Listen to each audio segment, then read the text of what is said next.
Hey everybody, Dr. O here. In this video, we're going to cover alternate day fasting, or ADF. Alternate day fasting is my favorite form of fasting for weight loss, but I had a lot of weight to lose, so it may not be for you. Again, we'll cover the pros and cons of each of these different types of fasting programs throughout these videos.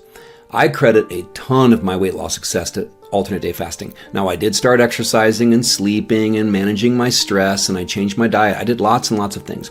But if you're looking at the calorie deficit that I had to be in over time to lose 165 pounds in a year, alternate day fasting is the only way that I could have got there. And I've explained that in the section on calorie cycling and throughout this course.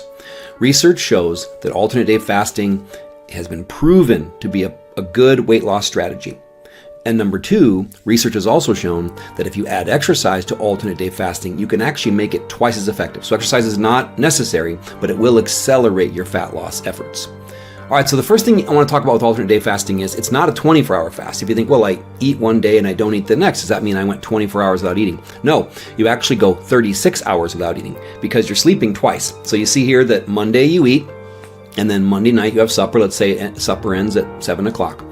And then you start your fast then. So you sleep, you wake up Tuesday, you don't eat, you go to sleep Tuesday night, and then you wake up Wednesday morning at, let's say, 7 in the morning to eat. So that is a 36-hour fast. So alternate day fasting is really you're cycling between 36-hour windows where you're fasting and then 12-hour windows where you're eating. And we've already covered that when you're eating, I expect you to eat 25 or 30 or even 35% more calories than you normally would on those eating days, but you'll still be in a really, really good calorie deficit. So that's one of the reasons I love alternate day fasting is during that 36-hour window, you're sleeping twice, and fasting, the best time to fast is when you're asleep because you're not thinking about it. So you'll see here though, with alternate day fasting, and I kind of looked at this as a con, and I'll explain how I modified it for myself, is you're basically fasting 3.5 days a week because there's an odd number of days in a week. So in the first week here, you're fasting on Tuesday, Thursday, and Saturday. The second week, you're fasting Monday, Wednesday, Friday, Sunday. So, and then again, that's perfectly fine, but I will show you how I modified it because I like to be on a schedule where I know what's happening on Monday and I know what's happening on Tuesday. So as much as I love alternate day fasting, I found ways to modify it for myself, and you should too. So first of all, what does the science say? The effects of intermittent fasting on body composition and clinical health markers in humans. These were fasting trials. They were up to 24 weeks long. This was effective at reducing body weight and body fat, lowered cholesterol, lower triglycerides, lower blood sugar, lower insulin, all positive things. And this study was on people that were obese, but also people that were overweight and people that were normal weight. The more fat you have to lose, the more effective this will be. Another study, alternate day fasting improves physiological and molecular markers of aging in healthy, non-obese humans. In this study, they found that participants consumed 35% fewer calories. So not 50% because they were eating more on their eating days, and that's perfectly fine. But a 35% reduction in calories will lead to rapid and effective weight loss. And during this study, the average person lost 7.7 pounds. So they were doing 36 hours of fasting, and then here's the key, 12 hours of unlimited eating over a 4-week period. So they lost almost 2 pounds a week, and during their 12-hour windows, they weren't limited at all in what they were eating. So fast, eat, fast. Repeat. Another study, the effects of alternate day fasting on weight loss, weight maintenance, and cardio protection among metabolically healthy obese adults, a randomized clinical trial. So first of all, what's a metabolically healthy obese person? This would be someone that is obese because of their BMI, but they don't have risks factors for metabolic disease or metabolic syndrome. Their triglycerides are normal, blood pressure is normal, etc. But this study found same thing. Not only is it really good at helping you lose weight, but it can be a really effective weight maintenance tool. And we'll talk about that a little bit more. Okay, so what are the pros of alternate day fasting? To me, this is the best approach if you have more than 40 pounds to lose, right? If you have 50, 75, 100 pounds to lose, there's really no risk in fasting for 36 hours once you get used to it. So the more fat you have to lose, the more aggressive you can be. And this is the most aggressive of any of the fasting protocols that I'm going to share. But remember, the more aggressive your weight loss, the more you need to monitor signs that you're losing lean tissue because you're losing weight so quickly.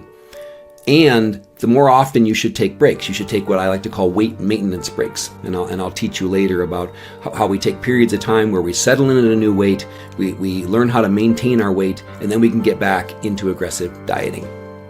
Okay, but let me show you, this was my biggest con. So the cons of alternate day fasting, of course it's hard until you get used to it. But the hardest part for me was scheduling, right? I've told you in multiple places that I wanted to fast on days when I was busiest. So for example, Monday and Wednesday are my two busiest days at work. So those are days that I always want to fast. And then I want to keep an exercise schedule. I don't exercise every other day. I exercise, Tuesday, Thursday, Saturday, Sunday. So I wanted to keep my fasting schedule set and my exercise schedule set. So I modified this. So instead of doing alternate day fasting, you could just do 3 or 4 fasts a week. So what I would do is I would fast 3 times one week and then kind of 3.5 or 4 the next week. Let me show you that. So let me show you my fasting schedule. So this is what I liked, because it allowed me to fast on the days when I was busiest, which makes fasting easier, and allowed me to eat on the days of exercise. So I would fast, you see here the first week, I would fast Monday, Wednesday, Friday. So then I would exercise Tuesday, Thursday, Saturday, Sunday. So I was eating on my exercise days, which is very important because you want to fuel performance and you want to tell your body that it's okay to build or at least maintain muscle. And then I was fasting on the days that I was the busiest. But you'll only see the next week what I would do. And remember, I have a lot of weight to lose, so you could just do that. You could fast 3 days a week and kind of call it a modified alternate day fasting program. But I still wanted to average 3.5 fasting days a week. So the next week, I would fast Monday, Wednesday, Friday, and then on Sundays, I would either fast or do what's called a protein-sparing modified fast, where I would consume definitely under 1,000 calories, and those calories would almost all come from protein. And then I would do a really light exercise on that day because I wasn't eating.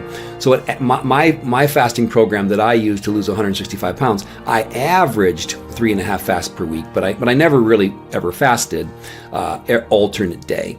So 3 fasts one week, 4 the next. But unless you have a lot of weight to lose, fasting 3 days a week is more than enough. I've learned over time, right? The longer I've done this, the less I recommend being super aggressive. Fasting 3 times a week, 36 hours, 3 times a week is already plenty aggressive, and you will reach your goals. All right, so what are the other cons of alternate day fasting? It's tough until you get used to it, right? I don't tell people to jump right in. Follow all the advice that I'm giving you in this program to the letter. If you're new to intermittent fasting, then ease into it. Maybe start with a modified alternate day fasting program, like I'm going to be showing you in the next video. Maybe start with time-restricted feeding and slowly work your way to alternate day fasting. These are all things you can do. And then I'll have a troubleshooting section later, but be sure to follow my advice on hydration and getting your electrolytes.